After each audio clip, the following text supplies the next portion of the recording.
Bonjour les amis, vous êtes-vous déjà demandé d'où vient la coutume qui consiste à trinquer, autrement dit, à heurter son verre contre le verre du voisin avant de déguster un délicieux breuvage? Il y a plusieurs explications, là je vais vous en livrer trois.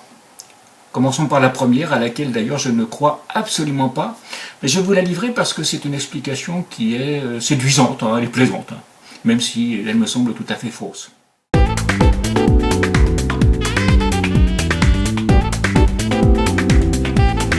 Tout part de l'idée selon laquelle, pour apprécier un breuvage par le goût, il faut auparavant avoir mis en éveil les 4 autres sens,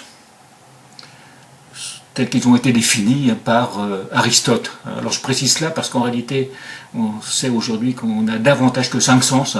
Et j'ouvre une parenthèse pour dire qu'on peut rajouter le sens de l'équilibre, le sens de l'effort, qui me permet de pouvoir dire, voilà, ce verre-là, par rapport à ce verre-là, bien, ils sont de poids identiques, ou alors de pouvoir saisir un œuf, suffisamment fort pour ne pas le laisser tomber, mais pas trop fort non plus pour ne pas le casser. Bon, ça c'était une parenthèse, fermons la parenthèse. Alors revenons maintenant à notre verre. Je vais commencer donc par solliciter le sens du toucher. Alors là, effectivement, c'est agréable, le verre est bien frais, lisse, et c'est prometteur, ça donne envie de le porter à sa bouche. Mais attention, avant, il faut que je sollicite les autres sens. Le sens du goût venant en dernier, ça sera la récompense. L'odorat. Voilà, vous avez compris.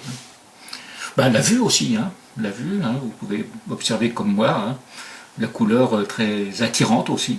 Ce serait un breuvage vert fluo avec une mousse violette dessus, là c'est sûr que ça ferait pas le même effet, mais là on a envie de boire.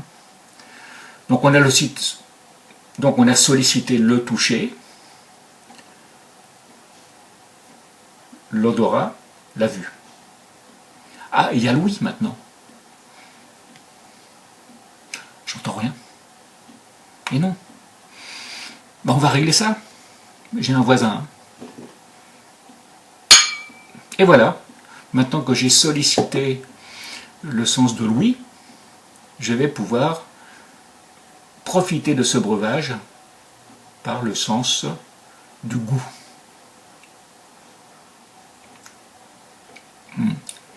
Alors à consommer avec modération, ça je vous le rappelle, car l'abus d'alcool est dangereux pour la santé.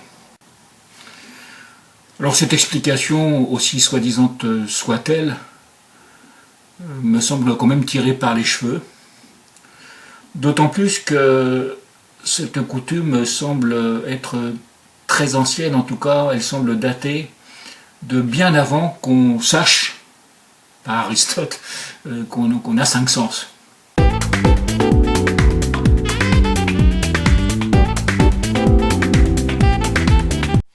Alors voici une autre explication qui semble un peu plus logique, mais je ne pense pas que ce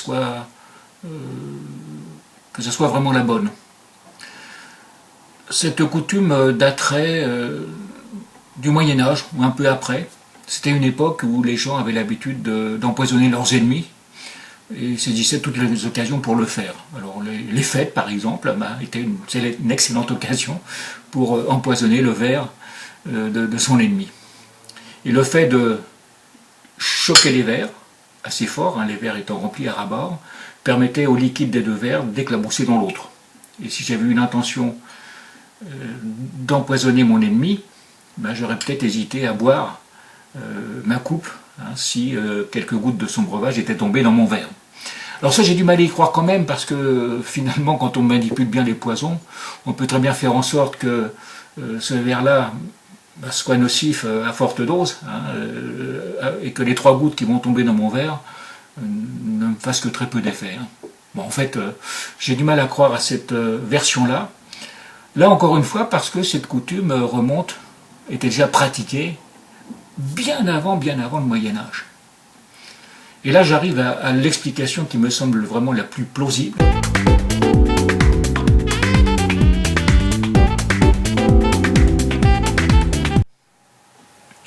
Autrefois, on pensait qu'on pouvait, en buvant, avaler le diable, avaler les démons ou avaler des mauvais esprits. Et on croyait aussi que les mauvais esprits avaient peur du bruit. Et pour échapper à ce danger, eh bien, les gens avaient coutume de heurter les verres pour faire fuir les mauvais esprits. Et après quoi, on pouvait, sans crainte, absorber le breuvage.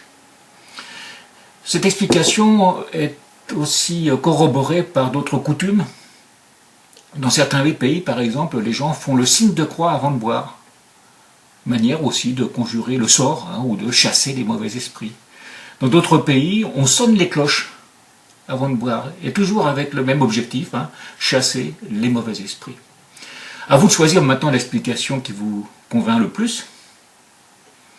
En ce qui me concerne, eh bien, je n'ai pas l'habitude de trinquer. N'étant pas superstitieux, eh bien, je n'ai pas besoin de cogner mon verre contre celui de mon voisin pour apprécier ce délicat breuvage à consommer avec modération, je le rappelle. La prochaine fois, je vais vous expliquer l'origine de nos fameux croissants français. Je ne vous en dis pas plus. À la prochaine. Au revoir.